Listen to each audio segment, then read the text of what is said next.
but that rubber has to get up to an optimum working temperature, and in these cooler conditions that is often a problem. And I fancy, particularly perhaps for the Ford, which is a smaller car than maybe the Lamborghini or particularly the Nissan, the bigger cars, the weight is similar, but just a bigger footprint on the road, or the wheelbase of the cars, and they use their tyres in different ways, and perhaps the cooler conditions are playing more in the favour of that short wheelbase Nissan.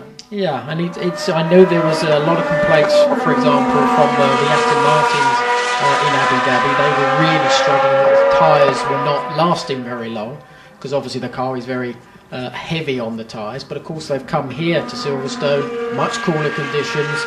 They don't seem to have such a big issue with the tyres, and they're actually more competitive here. So I think it's, again, this is where the motorsport side of things is very interesting, because it can be swings and roundabouts. Some cars will be good in Abu Dhabi, as we saw. Some cars will be good here at Silverstone, and that will probably go on through the year. So it will just make it fascinating to see exactly at the end of the year who's utilised it the best. So here we are now in Q3. This is the final session of qualifying, just 10 minutes.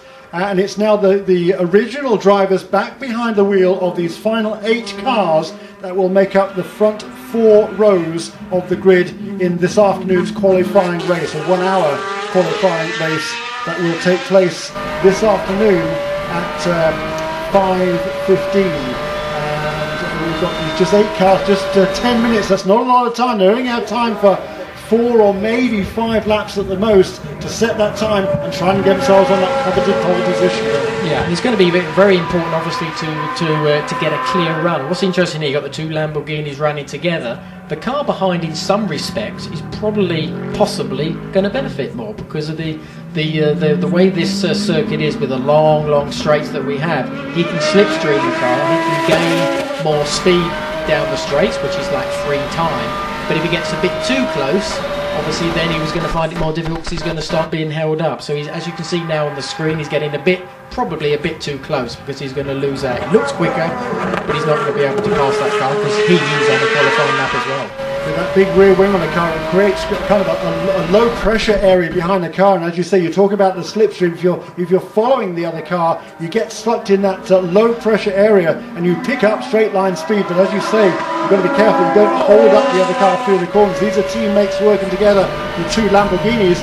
We also saw the 2 Maseratis working together. There's a pass. That is car number 25. That is Josh Menton, who gets past Peter Cox, number 25 and 24 respectively. So the final qualifying drivers for Maserati, we have Andrea Bertolini. For Aston Martin, we have Frederick Makovecki and Jonathan Hirschi.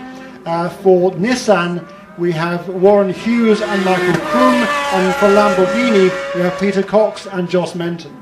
Yeah, and it's obviously for Peter Cox, he had to let him go because he was getting a bit too close to him. So he's actually lost out, because he's not going to get that slipstream that he was probably trying to get. His teammate has hopefully been able to utilise that. So far, he's got the fastest second sector. Very early days yet, but that slipstream probably he benefited from for sure. So it's down to really the other guys even trying to work out a way of utilising the other teams and the other manufacturers' slipstreaming capabilities to improve on their times. Using all the road there at the exit of Cox Corner. Cop's Corner was the Peter Cox. Really, Cops and Coxes. It's awfully difficult to keep a track here.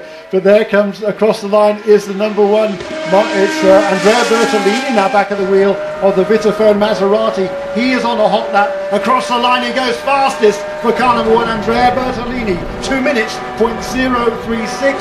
That eclipses the 2 minutes 01.9 of Jess Monton by almost 2 seconds. A great lap by Andrea Bertolini. And it's now a straight fight between Maserati and Aston Martin and Nissan and Lamborghini in this final session. Yeah, this is going to be fascinating, because I think it's going to be such a close battle. This we saw, I think, in the previous session about the top 5. There was only half a second difference, so it's very tight. Second fastest for Warren Hughes in the Nissan number 22. Here is. It's in the Aston Martin, it's Jonathan Hirschi, the young Swiss, goes, number 9, his teammate Frederick Makowiecki goes fastest. The first man below 2 minutes in this final session. There he is, Fred Makowiecki in car number 9 to the top of the charts, a 1:59.2, so almost a full second quicker than the Maserati at this stage. Absolutely, which is quite a surprise, but again it will be down to who's using what tyres, and that was going to be the thing. For a second difference, that's quite a big chunk. I'm quite surprised that it's as big as that. We'll have to see. Very early, still got 3.5 minutes of this session.